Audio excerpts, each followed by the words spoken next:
وہاں طاہر صاحب آپ بھی ادھر تشریف لے آئیں، کرسیاں خالی ہیں۔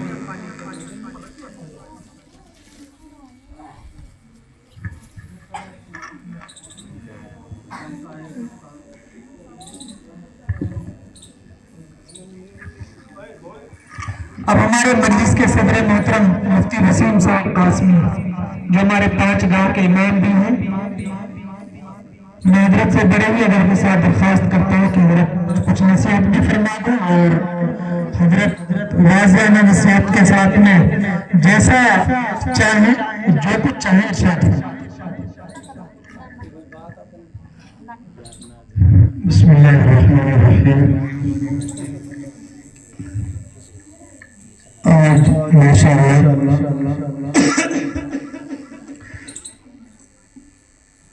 تقریباً صبح 9:30 بجے سے میں آیا ہوں اور اس پروگرام کی جو اطلاع تھی میرے پاس تقریباً 1 ہفتہ 10 دن پہلے مجھے مل گئی تھی، تو اس وقت میں ماشاءاللہ مجھے بڑی خوشی ہوئی،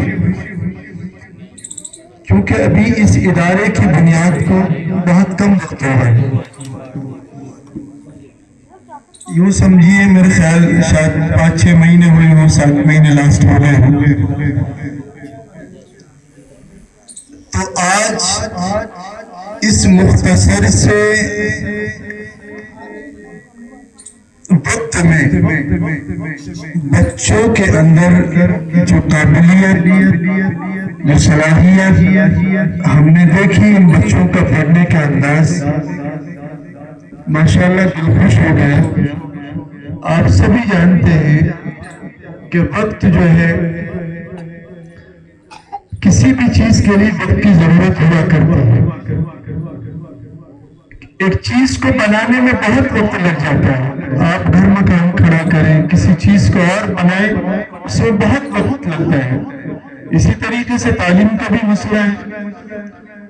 اس ادارے کی بنیاد کو ابھی مختصر سے جو وقت ہوا ہے، باوجود اس کے الحمدللہ جس انداز سے ان بچوں نے اپنی بات رکھی اور اپنا کلام پیش کیا، وہ واقعتاً قابل تعریف ہے اور قابل مبارکباد ہے ان کے استاذ جو انہیں اس قابل بنا رہے ہیں۔ ماشاءاللہ اللہ تعالیٰ سے میں دعا کروں، اللہ تعالیٰ مولانا شاہ صاحب کو اور مضبوطی عطا کرے، اس مکتب کو اللہ دن دگنی آج چوگنی ترقی عطا کرے۔ میرے بھائیوں، میں بستی والوں سے ایک بات مجھے عرض کرنی ہے۔ میں کافی وقت سے سوچ رہا تھا کہ شاید سالانہ کے موقع پر یہ بات رکھوں گا، کیونکہ سالانہ میں پروگرام ہوتا ہے۔ بستی والوں سے میں ایک بات کہنا چاہتا ہوں، آپ کے پاس یہ جو ادارہ ہے، یہ جو مکتب ہے، یہ آپ کے لیے اللہ تعالیٰ نے نعمت کے طور پر عطا کی ہے۔ یہ نعمت دی ہے اللہ نے آپ کو۔ آپ کی مسجد میں تعلیم ہو رہی ہے، بچے وہاں بھی پڑھ رہے ہیں الحمدللہ۔ وہاں پڑھانے والے آپ کے استاذ، آپ کے امام صاحب، وہ بھی نعمت ہے۔ نعمت اس لیے ہے، آپ دیکھیں اسی ہندوستان کے اندر ایسی جگہ ہیں جہاں آج مسلمانوں کو اپنا کلمہ نہیں پتا، زیادہ دور جانے کی ضرورت نہیں۔ سرسا، حصار، فتح آباد، ان علاقوں میں آپ چلے جائیے، جیند وغیرہ میں آج بھی ایسے مسلمان موجود ہیں جن کا کسی کا نام جتیندر ہے، کسی کا نام رام کشن ہے، کسی کا نام کچھ ہے۔ ان سے آپ پوچھو کلمہ جانتے ہو؟ وہ نام کے مسلمان بیچارے، انہیں اپنے بارے میں کچھ پتہ نہیں۔ کیوں نہیں پتا؟ ان کے پاس ماحول نہیں ہے، وہ اس چیز سے دور ہے، انہیں اللہ کا نہیں پتا، انہیں نبی کا نہیں پتا۔ وہ جس گھر کے اندر رہ رہے ہیں وہ اللہ کو بھی مانتے ہیں، اور انہوں نے اس گھر کے اندر مورتی کی تصویر بھی لگا رکھی ہے، اس کو بھی مانتے ہیں۔ یہ ہم نے خود بھی اس کا اندازہ کیا ہے۔ میں اس لیے آپ سے کہہ رہا ہوں کہ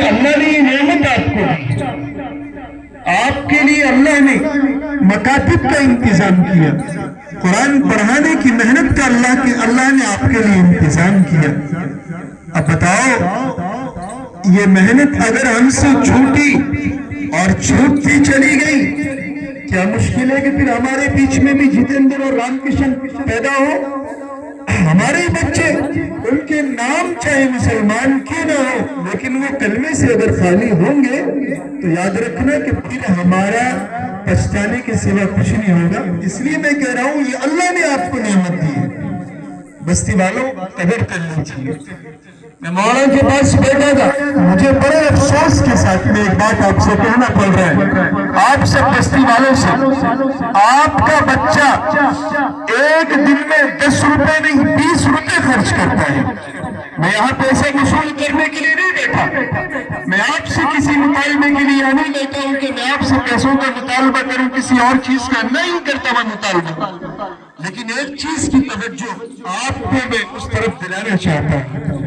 اس کو میں دل سے اس بات کو کہہ رہا ہوں، دکھی دل سے کہہ رہا ہوں، 10 روپیہ آپ کا بچہ خرچ کرتا ہے، 20 روپیہ دن میں خرچ کرتا ہے، آپ کے 5 بچے ہیں، دن بھر میں 50 روپے خرچ کر دیے، 1500 روپے آپ کا مہینے میں آپ کے بچوں نے خرچ کر دیے۔ اور میں مولانا کے پاس میں بیٹھا تھا تو مجھے بتایا کہ میں نے پوچھا کہ مکتب کا نظام کیسے چل رہا ہے؟ آپ حیرت کریں گے، اگر آپ ان کی پرواہ نہیں کرو گے، آپ ان کے حال چال نہیں جانو گے تو دور سے آ کر کے کوئی حال چال جاننے والا نہیں ہے۔ پڑوسی کا پڑوسی پر حق ہوتا ہے، اور یہ تو سب کا حق ہے۔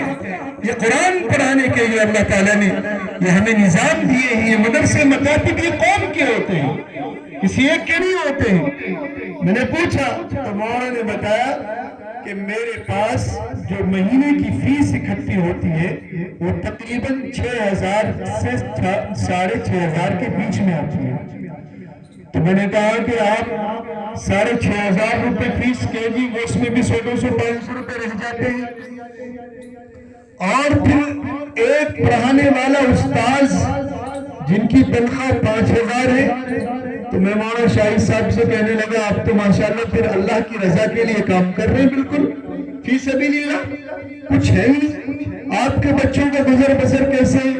بولا جی چھوٹی موٹی جو میری پینشن آتی ہے اسی کے بلبوتے میں اپنا گزارا کرتا ہوں، 3000 روپے جو پینشن ہوتی ہے۔